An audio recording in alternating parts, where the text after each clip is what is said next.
거지라고 무시했던 친구를 한국으로 모셔간 후 그 친구, 가족의 인생이 완전히 뒤바뀐 몰도바 출신 여성이 있습니다. 가난 때문에 절친이었던 카타리나와 3년간 등을 돌리고 살았던 소피아의 놀라운 경험담을 들려드리려고 해요. 너 같은 거지랑은 친구 못해라는 말에 상처받았던 그녀가 과연 어떤 선택을 했을까요? 3년간 자신을 무시했던 카타리나에게 끝까지 복수하지 않았던 소피아는 결국 부모님의 병원비 때문에 용기를 내어 전혀 예상하지 못했던 결심을 했다고 합니다. 한국 땅을 밟은 소피아가 단 몇 달 만에 보여준 반응은 상상도 못했던 것이었어요. 시간이 흐른 뒤에는 카타리나 쪽에서 먼저 깜짝 놀랄 사과 메시지를 보내왔다고 해요. 소피아를 거지라고 여겼던 카타리나의 마음을 완전히 바꿔놓은 것은 과연 무엇이었을까요? 이제 소피아의 놀라운 성공 스토리를 함께 만나보시죠. 안녕하세요. 저는 몰도바에서 태어나고 자란 소피아입니다. 제가 겪은 이야기를 들려드리고 싶어서 이렇게 글을 쓰게 되었어요. 지금 생각해보면 정말 믿기지 않을 만큼 많은 일들이 있었습니다. 저는 몰도바의 수도 키시너우에서 태어났어요. 어릴 때까지만 해도 우리 가족은 그럭저럭 괜찮은 생활을 했어요. 아버지는 키시너우 외곽에서 작은 포도 농장을 운영하셨고, 어머니는 지역 은행에서 대출 담당 직원으로 일하셨거든요. 우리 집은 키시너우에서 차로 30분 거리에 있는 작은 마을에 있었는데, 앞마당에는 어머니가 키우시는 장미꽃과 라벤더가 가득했습니다. 여름이면 그 향기가 집 안까지 들어와서 정말 좋았어요. 저에게는 3살 위인 오빠 알렉스가 있어요. 오빠는 어렸을 때부터 공부를 정말 잘했고, 특히 수학과 과학에 뛰어났어요. 부모님은 항상 오빠를 자랑스러워하셨죠. 반면 저는 공부보다는 예술 쪽에 관심이 많았어요. 특히 그림 그리기와 언어 배우기를 좋아했습니다. 루마니아어가 모국어이지만 러시아어도 유창하게 할 수 있었고, 학교에서 배운 영어도 꽤 잘했어요. 어머니는 제가 언어에 재능이 있다고 늘 칭찬해 주셨어요. 우리 집은 그리 크지 않았지만 따뜻한 분위기였어요. 거실에는 아버지가 직접 만든 나무 책상이 있었고, 그 위에는 어머니가 소중히 간직하던 가족 사진들이 놓여 있었죠. 주방에서는 항상 어머니가 만든 마마리가와 브린자 치즈 향이 났어요. 저녁이면 온 가족이 모여서 그날 있었던 일들을 이야기하곤 했습니다. 12살 때까지는 정말 평범하고 행복한 어린 시절이었어요. 매년 여름이면 할머니가 살던 시골 마을에 가서 한 달 정도 머물곤 했습니다. 그곳에서 사촌들과 함께 뛰어놀고 할머니가 만들어주시는 맛있는 플라친타를 먹으며 지냈죠. 할머니는 저를 정말 예뻐하셨어요. 특히 제가 그림을 그릴 때면 항상 우리 소피아는 예술가가 될 거야 라고 말씀하셨고, 돌아가시기 전에 저에게 금으로 된 작은 십자가 목걸이를 주셨어요. 그 목걸이는 할머니의 할머니부터 내려온 가보였다고 하셨습니다. 하지만 제가 13살이 되던 해 모든 게 변하기 시작했어요. 그해 봄에 아버지의 포도 농장에 필록세라라는 병충해가 생겼어요. 유럽 전역에서 포도나무를 말라 죽이는 무서운 병충해였는데 우리 농장도 피해갈 수 없었죠. 수확량이 급격히 줄어들면서 아버지는 큰 손해를 보셨어요. 설상가상으로 그해 여름에는 몰도바에 100년 만에 가뭄이 들어서 거의 모든 포도나무가 말라 죽었습니다. 아버지는 밤마다 농장을 돌아다니며 살려보려고 애쓰셨어요. 하지만 소용없었어요. 결국 농장을 팔아야 했고 그 돈으로 빚을 간신히 갚을 수 있었습니다. 그때 아버지의 어깨가 무너지는 모습을 보면서 제 마음도 함께 무너졌어요. 그즈음 어머니에게도 문제가 생겼어요. 당뇨병 진단을 받으신 거죠. 처음에는 약으로 조절이 되는 줄 알았는데 점점 상태가 악화되면서 일을 계속할 수가 없게 되었어요. 어머니는 자주 어지러워하셨고 손발이 저리다고 하셨어요. 병원비도 많이 들었죠. 결국 어머니는 은행을 그만두셔야 했습니다. 우리 가족의 유일한 안정적인 수입원이 사라진 거였어요. 그때부터 우리 집안 분위기가 완전히 달라졌어요. 아버지는 밤늦게까지 일자리를 찾아다니셨고 건설 현장에서 막노동도 하셨어요. 어머니는 건강이 나빠지면서 우울해지기 시작했습니다. 예전에는 항상 웃음소리가 끊이지 않던 우리 집이 갑자기 조용해졌어요. 오빠와 저는 갑자기 어른이 되어야 했어요. 집안일은 물론이고 어머니 병원비와 생활비를 걱정해야 했죠. 학교에서도 변화가 생겼어요. 제 절친이던 카타리나가 태도를 바꾸기 시작한 거예요. 카타리나는 아버지가 지역에서 꽤 성공한 와인 수입업자였어요. 저희가 어려워지기 전까지는 정말 좋은 친구였는데 제가 예쁜 옷을 입고 오지 못하고 점심도 제대로 못 먹는 모습을 보더니 점점 저를 멀리하기 시작했어요. 처음에는 사소한 것들이었어요. 예전에는 제가 뭔가 제안하면 바로 따라했는데, 이제는 글쎄라고 대답하면서 다른 친구들 의견을 더 중요하게 생각하더라고요. 그리고 쉬는 시간에 다른 친구들과 이야기할 때 저만 빼고 속삭이듯 대화하기 시작했습니다. 결정적인 사건이 일어난 건 제가 14살 때였어요. 학교에서 친구들과 생일 파티 이야기를 하고 있었는데 카타리나가 갑자기 제게 말했어요. 소피야, 너 요즘 왜 이렇게 초라해 보여? 예전에는 그래도 괜찮았는데. 그 말이 정말 아팠지만 참았어요. 그런데 며칠 후 더 충격적인 일이 있었습니다. 반 친구들이 모여서 카타리나 생일 파티 계획을 세우고 있었어요. 저도 당연히 초대받을 줄 알았는데 카타리나가 제 앞에서 대놓고 이렇게 말했어요. 소피아는 초대 안 할래. 우리 집에 너 같은 거지가 오면 안 될 것 같아. 그리고 솔직히 말해서 너 같은 애랑은 이제 친구 못 하겠어. 그러면서 다른 친구들을 보며 웃었어요. 그 순간 정말 세상이 무너지는 것 같았어요. 친구들은 다들 조용해졌고 몇 명은 민망해하는 표정을 지었지만 아무도 저를 편들어주지 않았어요. 저는 그냥 자리를 피했습니다. 화장실에 들어가서 울었고 그날 하루 종일 수업에 집중할 수 없었어요. 집에 와서 혼자 방에서 더 많이 울었습니다. 그때 처음으로 가난하다는 게 얼마나 서러운 일인지 깨달았죠. 그 후로 학교 생활이 정말 힘들어졌어요. 카타리나뿐만 아니라 다른 친구들도 저를 피하기 시작했어요. 점심시간에 혼자 앉아서 빵 한 조각으로 끼니를 때우는 제 모습을 보면서 아이들은 수근거렸죠. 소피아 집 완전 망했대.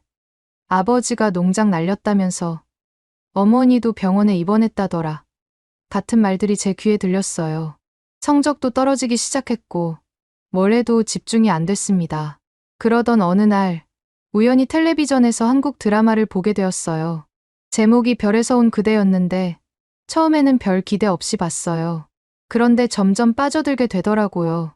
주인공들의 사랑 이야기도 아름다웠지만 무엇보다 한국이라는 나라가 너무 신기했어요. 깨끗한 거리, 예쁜 카페, 그리고 사람들의 따뜻한 모습들이 제가 살던 현실과는 너무 달랐거든요. 특히 주인공 천송이가 어려운 상황에서도 꿈을 포기하지 않는 모습이 저에게 큰 위로가 되었어요. 그때부터 저는 한국 드라마에 완전히 빠져들었어요. 인터넷에서 자막 없이 드라마를 보면서 조금씩 한국어를 배우기 시작했어요. 처음에는 정말 어려웠지만 같은 장면을 여러 번 반복해서 보면서 점점 이해할 수 있게 되었습니다. 안녕하세요. 감사합니다. 사랑해요. 같은 간단한 말들부터 시작해서 점점 복잡한 문장도 알아들을 수 있게 되었어요. 한국어 공부는 제게 새로운 희망을 주었어요. 학교에서 아무도 저와 친하게 지내지 않을 때, 집에서 부모님이 돈 걱정으로 싸우실 때, 저는 한국어 공부에 집중했습니다. 온라인에서 한국어 학습 자료를 찾아보고 한국 문화에 대해서도 많이 알아봤죠. 한국의 음식, 전통, 현대 문화까지 모든 것이 신기했어요. 고등학교에 진학해서도 상황은 나아지지 않았어요. 오빠는 장학금을 받아서 부쿠레슈티 대학에 진학했지만 저는 성적이 그리 좋지 않았거든요. 무엇보다 집안 형편상 대학 진학은 꿈도 꿀 수 없었어요. 부모님은 미안해하셨지만 저는 이미 포기하고 있었습니다. 대신 한국어 공부에 더 열중했어요. 17살 때부터 본격적으로 아르바이트를 시작했어요. 처음에는 동네 카페에서 일했는데 손님들이 가끔 저를 무시하는 것 같아서 힘들었어요. 특히 제가 아는 사람들이 와서 어머, 소피아 여기서 일하네라고 수군거릴 때는 정말 창피했죠. 그래도 집안에 도움이 된다는 생각에 열심히 했어요. 주말에는 사무실 청소 일도 했고 가끔 제가 할 수 있는 러시아어나 영어 통역 일도 했습니다. 통역 일을 하면서 제 언어 실력이 꽤 괜찮다는 걸 깨달았어요. 그래서 한국어 공부를 더 열심히 했죠. 언젠가 한국어 실력으로 더 좋은 일을 할 수 있을 거라는 희망을 품었어요. 온라인 한국어 학습 사이트에 가입해서 다른 외국인 학습자들과 교류도 했습니다. 그렇게 힘든 시간을 보내면서도 한국어 공부만은 포기하지 않았어요. 드라마를 보는 것이 유일한 낙이었거든요. 어느새 저는 한국어로 간단한 대화도 할 수 있게 되었고 한국 문화에 대해서도 많이 알게 되었습니다. 한국 음식 만드는 법도 인터넷으로 배워서 집에서 해먹곤 했어요. 하지만 현실은 여전히 냉혹했어요. 20살이 되어서도 저는 여전히 아르바이트를 전전하며 살고 있었고 카타리나를 비롯한 옛 친구들은 대학에 진학하거나 좋은 직장을 구해서 멀어져 갔죠. 가끔 길에서 마주치면 그들은 저를 못 본 척했어요. 그럴 때마다 가슴이 무너져 내리는 것 같았습니다. 그래도 저는 포기하지 않았어요. 언젠가는 이 상황을 벗어날 수 있을 거라고, 그리고 저를 무시했던 사람들을 놀라게 할 수 있을 거라고 믿었어요. 한국어 공부가 언젠가는 제게 새로운 기회를 가져다 줄 거라는 희망을 품고 있었죠. 그렇게 몇 년이 흘렀어요.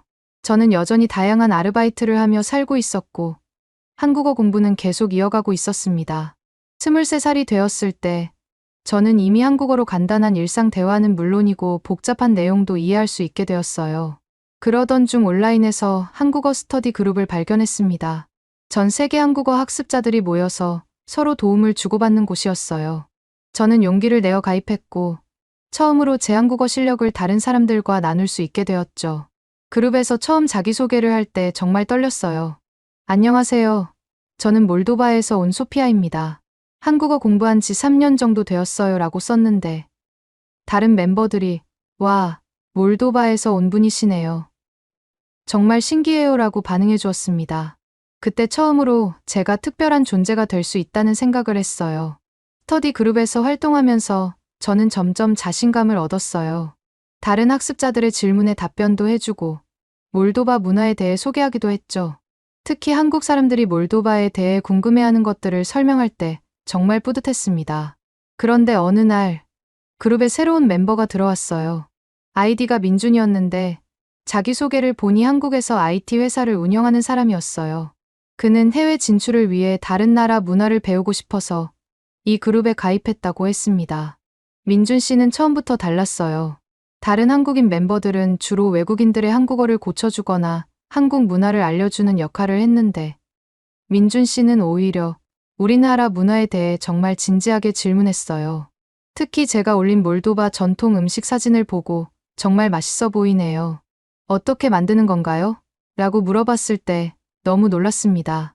그날부터 민준 씨와 개인적으로 메시지를 주고받기 시작했어요. 처음에는 단순히 문화 교류 차원에서 시작된 대화였는데 점점 더 깊은 이야기들을 나누게 되었죠. 그는 제가 한국어를 배우게 된 계기를 물어봤고, 저는 솔직하게 한국 드라마를 보면서 시작했다고 말했어요. 와, 정말 대단하네요. 드라마만 보고 이 정도까지 한국어를 배웠다니 라고 그가 말했을 때 정말 기뻤습니다. 그동안 누구도 제 노력을 인정해주지 않았는데 처음으로 누군가가 제 능력을 알아봐 주는 것 같았어요. 몇 주가 지나면서 우리는 거의 매일 대화를 나누게 되었어요. 민준 씨는 회사 일로 바쁘면서도 항상 제 메시지에 답장을 해주었고, 제가 한국어로 쓴 긴 글들을 정성스럽게 읽어주었어요. 그리고 문법이나 표현이 틀렸을 때도 상처받지 않게 부드럽게 고쳐주었습니다. 어느 날 민준 씨가 갑자기 소피아 씨, 혹시 한국에 와서 일해보고 싶은 생각 없으세요? 라고 물어봤어요. 저는 깜짝 놀라서 한참을 멍하게 있었죠. 한국에서 일한다는 건 꿈에서나 가능한 일이라고 생각했거든요. 정말요? 하지만 제가 한국에서 뭘 할 수 있을까요? 라고 답했더니 그는 소피아 씨의 언어 능력과 문화적 감수성이면 우리 회사에서 해외 마케팅 일을 할 수 있을 것 같아요 라고 말했습니다. 그때 가슴이 정말 두근거렸어요. 하지만 현실적인 문제들이 산더미처럼 쌓여 있었어요. 비행기표 값만 해도 제가 몇 달 동안 벌어야 할 돈이었고, 비자 문제도 있었죠. 게다가 부모님을 혼자 두고 떠날 수도 없었어요. 어머니의 건강은 여전히 좋지 않았고, 아버지도 나이가 들어가면서 힘든 일을 계속하기 어려워하고 계셨거든요. 민준 씨에게 솔직하게 상황을 설명했어요. 그러자 그는 회사에서 항공료와 숙소를 지원해드릴 수 있어요. 그리고 비자 문제도 우리가 도와드릴게요 라고 말했습니다. 정말 믿기지 않았어요. 이런 기회가 저에게 올 줄은 꿈에도 몰랐죠. 그래도 쉽게 결정할 수 없었어요. 부모님께 말씀드리기도 어려웠고, 무엇보다 제 자신이 정말 할 수 있을지 확신이 서지 않았어요. 몇 주 동안 고민하면서 밤잠을 이루지 못했습니다. 그런데 어느 날 어머니가 제게 말씀하셨어요. 소피아야, 내가 요즘 뭔가 고민이 있는 것 같구나. 엄마한테 말해보렴. 저는 결국 모든 걸 털어놓았어요. 한국어 공부한 것부터 민준 씨와의 인연, 그리고 한국에서 일할 기회까지요.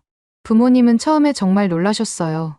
아버지는 한국이 얼마나 먼 나라인데 혼자서 어떻게 가겠다는 거냐며 반대하셨고, 어머니는 딸을 그렇게 먼 곳에 보낼 수 없다고 하셨죠. 하지만 제가 지금까지 한국어를 공부한 이유와 꿈에 대해 설명하니까 점점 이해해 주시기 시작했어요. 특히 어머니가 그동안 내가 한국 드라마를 보면서 그렇게 열심히 공부하는 걸 보면서 단순한 취미가 아니라는 걸 알았다고 말씀하셨을 때 정말 감동했습니다. 그리고 우리 때문에 내 인생을 포기하면 안 된다고 하시면서 결국 허락해 주셨어요. 하지만 여전히 돈 문제가 남아 있었어요. 민준 씨가 항공료를 지원해 준다고 했지만 그래도 초기 정착 비용이나 만약의 상황을 대비한 돈은 있어야 했거든요. 그때 문득 할머니의 목걸이가 생각났어요. 할머니가 돌아가시면서 남겨주신 금 십자가 목걸이 말이에요.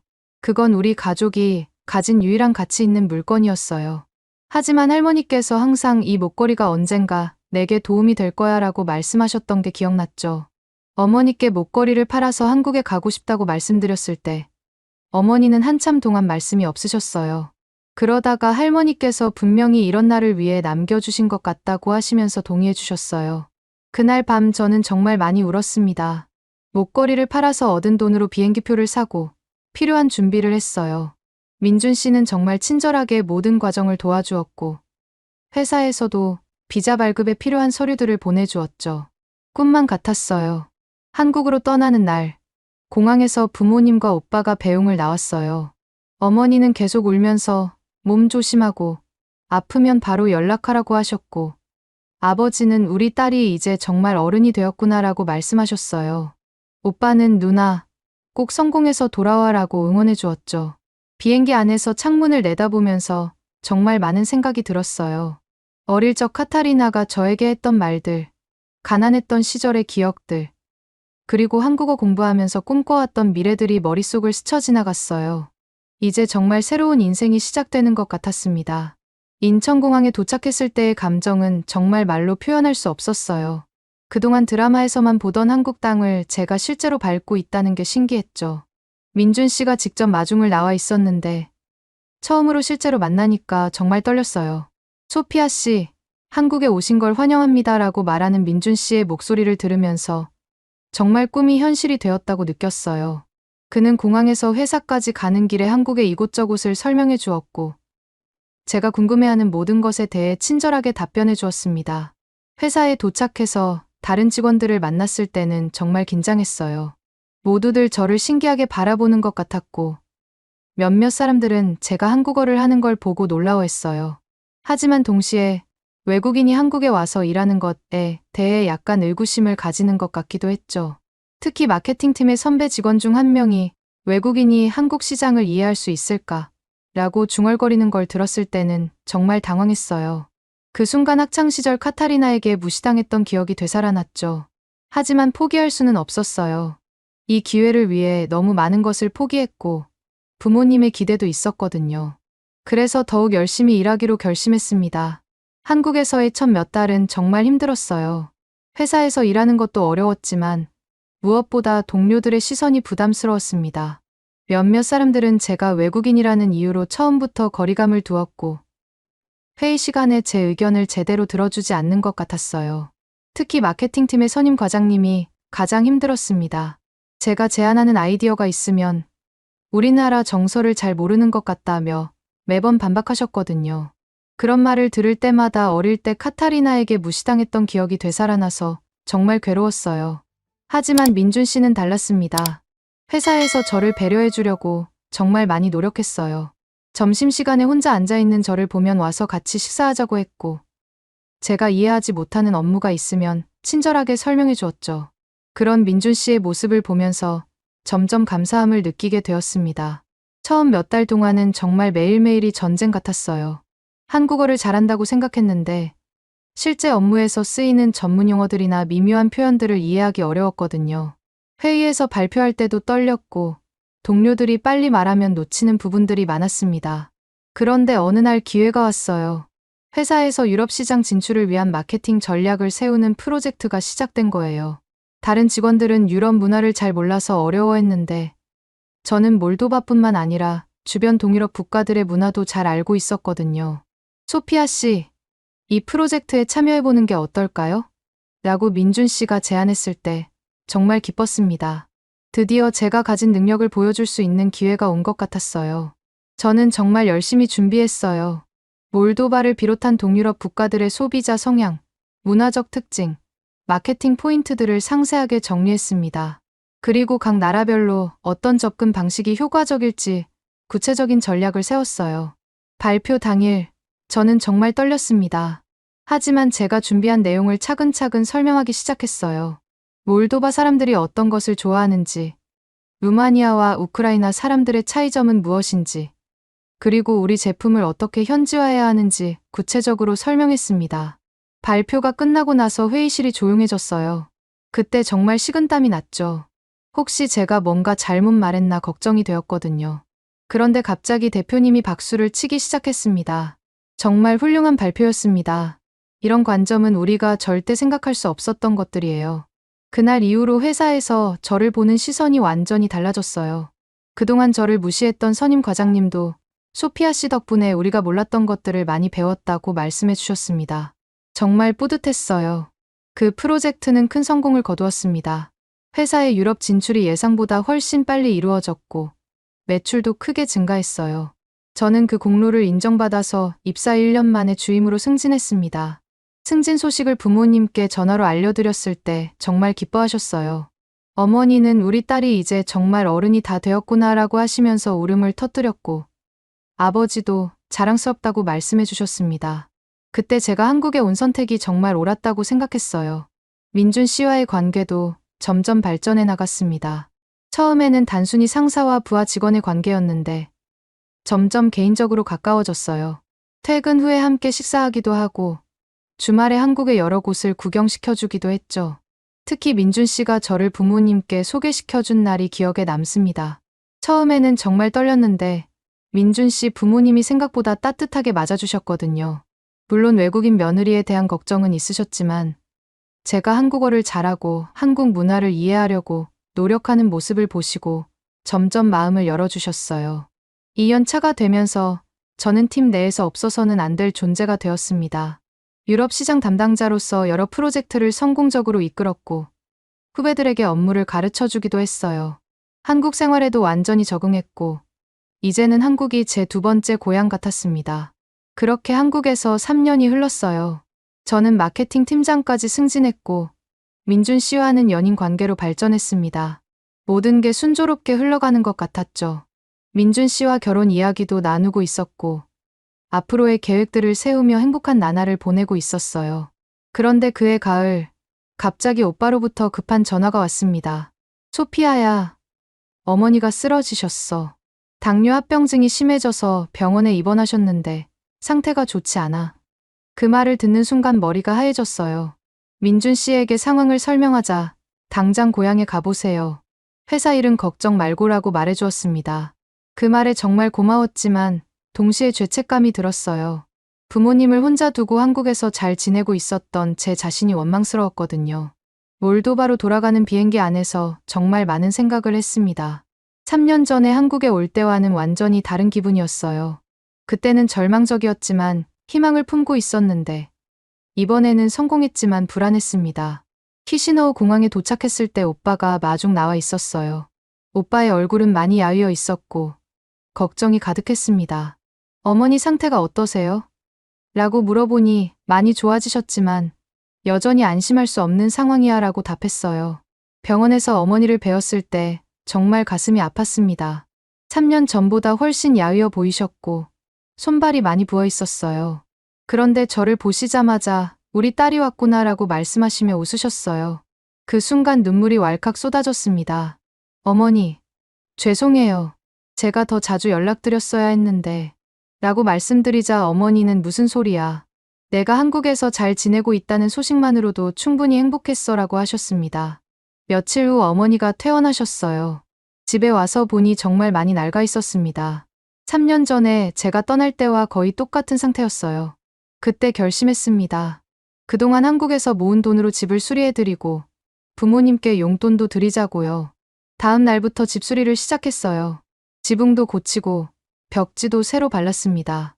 부엌도 새로 꾸미고 어머니를 위해 편한 침대도 사드렸어요. 부모님이 이렇게까지 할 필요 없다고 하셨지만 저는 정말 하고 싶었습니다. 일주일 동안 집안을 간단히 수리하고 새 가전제품과 가구들을 들여놨을 때 정말 뿌듯했어요. 어머니가 우리 집이 이렇게 예쁠 수가 있구나라고 하시면서 기뻐하는 모습을 보니 그동안의 고생이 다 보상받는 것 같았습니다. 그런데 며칠 후 동창회가 있다는 연락을 받았어요. 처음에는 가고 싶지 않았습니다. 특히 카타리나를 만나는 게 부담스러웠거든요. 하지만 다른 친구들이 계속 연락해서 소피아가 한국에서 성공했다는 얘기 들었는데 꼭 와야 해라고 해서 결국 가기로 했어요. 동창회 당일 저는 한국에서 가져온 예쁜 원피스를 입고 갔습니다. 친구들을 만났을 때 모두들 정말 놀라더라고요. 소피아, 너 완전 달라졌다. 진짜 성공한 것 같아 보여라는 말들을 들으니 기분이 좋았어요. 그런데 카타리나가 나타났을 때는 정말 복잡한 심경이었습니다. 예전보다 많이 나이 들어 보였고 뭔가 지쳐 보이는 모습이었어요. 카타리나는 저를 보자마자 어머, 소피아야 라고 말했는데 목소리에 당황이 묻어 있었습니다. 안녕, 카타리나야 라고 인사하자 카타리나는 너 정말 많이 변했다. 한국에서 잘 지내고 있다고 들었는데 라고 말했어요. 그런데 그 말투에서 질투가 느껴졌습니다. 다른 친구들이 제 한국 생활에 대해 궁금해하면서 질문을 많이 했어요. 회사에서 뭐 해? 한국 남자친구 있어. 돈 많이 벌어? 같은 질문들이었습니다.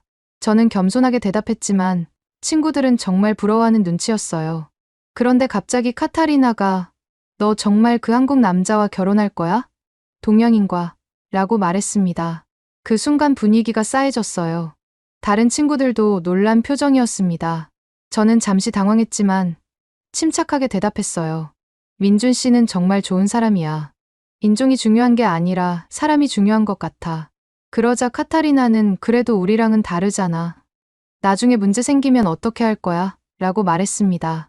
그때 정말 화가 났지만 큰 소리 내지 않고 조용히 말했어요. 카타리나야, 사람을 외모나 인종으로 판단하는 건 옳지 않아. 나는 민준 씨를 사랑하고 그 사람도 나를 사랑해. 그러자 카타리나는 더 이상 말하지 않았습니다. 그 후로 동창회 분위기가 어색해졌어요. 다른 친구들은 카타리나의 말이 부적절했다는 걸 알고 있었지만 직접 말하지는 않았습니다. 저는 일찍 자리를 뜨고 싶었지만 끝까지 있었어요. 집에 돌아와서 그 일을 민준 씨에게 전화로 이야기했습니다. 민준 씨는 힘들었겠어요. 하지만 소피아 씨가 잘 대처한 것 같아요 라고 위로해 주었어요. 그 말에 정말 고마웠습니다. 며칠 후 어머니의 상태가 다시 나빠졌어요. 병원에서 검사를 받아보니 당뇨 합병증으로 인한 신장 기능 저하가 심각했습니다. 의사는 지속적인 치료가 필요하다고 말했지만 몰도바의 의료시설로는 한계가 있었어요. 그때 큰 결심을 했습니다. 부모님을 한국으로 모시고 가기로 한 거예요. 한국의 의료 기술이 훨씬 발달해 있으니까 어머니 치료에도 도움이 될 것 같았고 무엇보다 제가 곁에서 돌볼 수 있잖아요. 부모님께 말씀드리자 처음에는 반대하셨습니다. 우리가 한국에 가서 뭘 하겠느냐며 걱정하셨어요. 하지만 저는 제가 이제 충분히 벌고 있으니까 걱정하지 마세요라고 설득했습니다. 민준 씨에게도 상황을 설명했어요. 그런데 민준 씨가 우리 부모님께 말씀드리고 도움을 요청해보겠다고 했을 때 정말 감동했습니다. 하지만 동시에 걱정도 됐어요. 민준 씨 부모님이 어떻게 생각하실지 궁금했거든요. 민준 씨 부모님께 부모님을 한국으로 모시고 오고 싶다는 말씀을 드리는 건 정말 어려웠어요.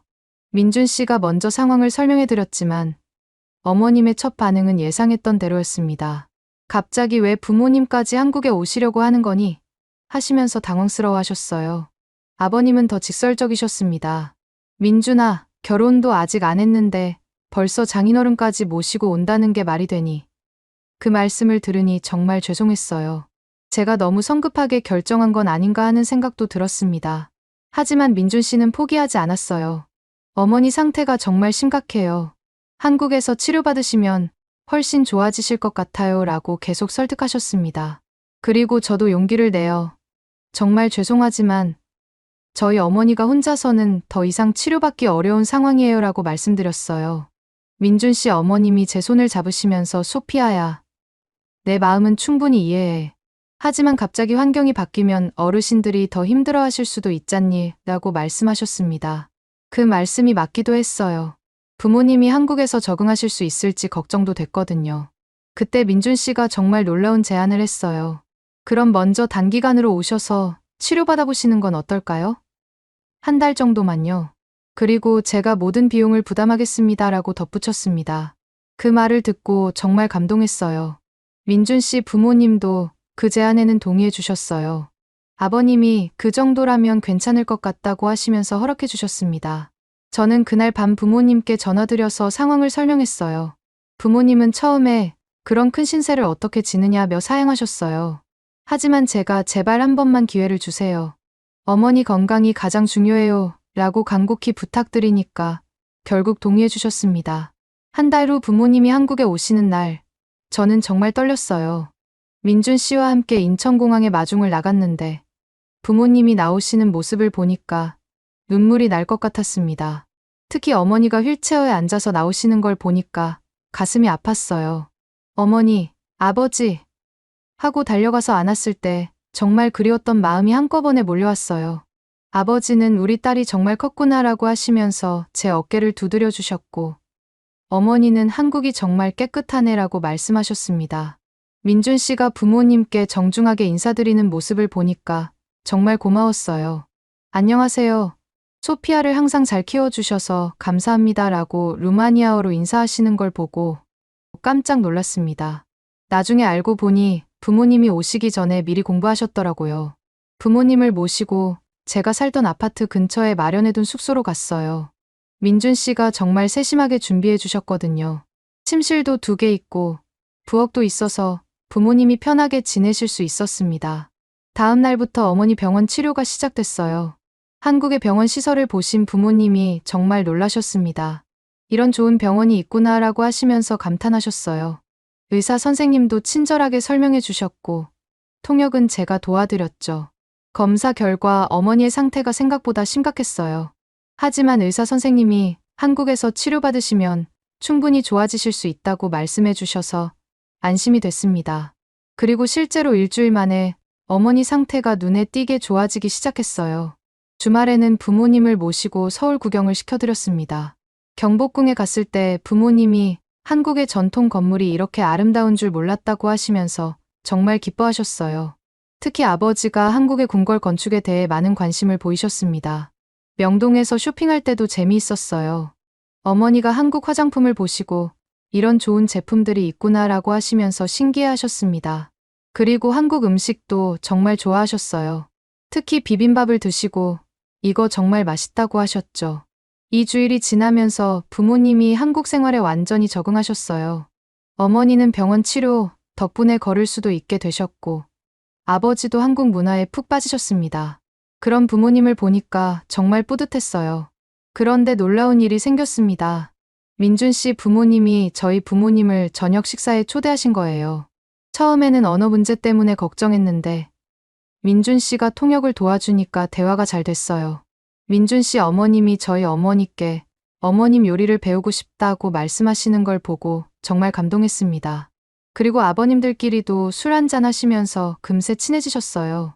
언어는 달라도 마음은 통하는 것 같았습니다. 그날 저녁 민준 씨 아버님이 소피아가 우리 민준이를 정말 좋은 사람으로 만들어준 것 같다고 말씀하시면서 제 손을 잡아주셨어요. 그리고 앞으로 가족이 되어도 좋겠다고 하셨습니다. 그 말을 들었을 때 정말 울 뻔했어요. 한 달이 다 되어가는데 부모님이 한국에서 더 오래 있고 싶다고 말씀하셨어요. 어머니는 여기서 치료받으니까 몸이 정말 좋아진다고 하셨고, 아버지는 한국 사람들이 정말 친절하다고 하셨습니다. 그래서 저는 다시 한번 큰 결심을 했어요. 부모님께 아예 한국에서 살면 어떨까요? 라고 제안드린 거예요. 부모님은 처음에 놀라셨지만 내가 옆에 있으니까 든든하다고 하시면서 동의해 주셨습니다. 민준 씨 부모님께도 말씀드렸는데 이번에는 흔쾌히 허락해 주셨어요. 그동안 저희 부모님과 친해지셨고 특히 어머니의 건강이 많이 좋아진 걸 보시고 감동하셨거든요. 그렇게 부모님이 한국에 정착하시게 되었어요. 부모님을 위해 더 큰 아파트로 이사도 했고 어머니는 정기적으로 병원에 다니시면서 건강을 관리하셨습니다. 아버지도 한국어 배우는 재미에 푹 빠지셨어요. 몇 달 후 몰도바에서 연락이 왔어요. 동네 사람들이 소피아가 부모님을 한국으로 모셔갔다는 소식을 듣고 정말 부러워한다는 내용이었습니다. 그리고 카타리나도 제게 메시지를 보냈어요. 카타리나의 메시지에는 정말 진심 어린 사과가 담겨 있었어요. 소피아야, 그동안 너에게 정말 못된 짓을 했어. 내가 이렇게 성공할 줄 알았다면 그런 말 안 했을 텐데 라고 쓰여 있었습니다. 그리고 너를 보면서 내가 얼마나 좁은 생각을 하고 있었는지 깨달았어 라고도 했어요. 저는 카타리나에게 답장을 보냈습니다. 고마워. 카타리나야. 과거 일은 이제 다 잊었어. 우리 모두 그때보다 더 성숙해진 것 같아 라고 썼어요. 정말로 카타리나를 원망하는 마음은 사라졌거든요. 그해 가을, 저는 회사를 그만두고 새로운 도전을 시작했어요. 몰도바와 한국을 연결하는 문화교류 회사를 설립한 거예요. 민준 씨가 투자자로 참여해 주었고, 정말 많은 도움을 주었습니다. 사업은 생각보다 잘 됐어요. 한국 기업들이 동유럽 시장에 진출할 때 저희 회사의 도움을 받았고, 반대로 동유럽 제품들을 한국에 소개하는 일도 했습니다. 제가 가진 언어 능력과 문화적 경험이 정말 큰 도움이 됐어요. 1년 후 민준 씨가 프러포즈했어요. 한강공원에서 석양을 바라보며 소피아, 평생 함께 살아요라고 말하면서 반지를 내밀었습니다. 저는 너무 기뻐서 눈물을 흘리면서 네라고 대답했어요. 결혼식은 정말 특별했습니다. 한국 전통 결혼식과 몰도바 전통 결혼식을 합친 형태로 진행했어요. 양국의 문화가 어우러진 아름다운 결혼식이었습니다. 부모님들도 정말 기뻐하셨고, 몰도바에서도 친구들이 축하 영상을 보내주었어요. 결혼 후에도 사업은 계속 번창했어요. 저희 회사를 통해 많은 몰도바 청년들이 한국에서 일할 기회를 얻었고, 한국 회사들도 동유럽 시장에 성공적으로 진출했습니다. 정말 보람찬 일이었어요. 부모님도 한국에서 완전히 새로운 삶을 시작하셨습니다. 어머니는 당뇨가 완전히 안정화되셨고, 아버지는 한국어 실력이 늘어서 이제는 민준 씨 부모님과 직접 대화도 하세요. 정말 행복해 보이시는 모습을 볼 때마다 가슴이 뿌듯했어요. 지난해에는 몰도바를 방문했습니다. 부모님과 함께 고향을 찾아간 건데 동네 사람들이 정말 많이 나와서 환영해 주었어요. 모두들 소피아가 정말 성공했다며 부러워했고 저희 가족을 성공 사례로 여기고 있었습니다. 카타리나도 만났어요. 예전과는 완전히 다른 모습이었습니다. 소피아야, 너를 보면서 정말 많이 배웠어. 나도 이제 편견 없이 사람을 대하려고 노력하고 있어 라고 말하더라고요. 우리는 진정한 화해를 했고, 이제는 좋은 친구로 지내고 있어요. 요즘 저는 정말 행복합니다. 사랑하는 남편과 건강한 부모님, 그리고 의미 있는 일까지 모든 것이 완벽해요.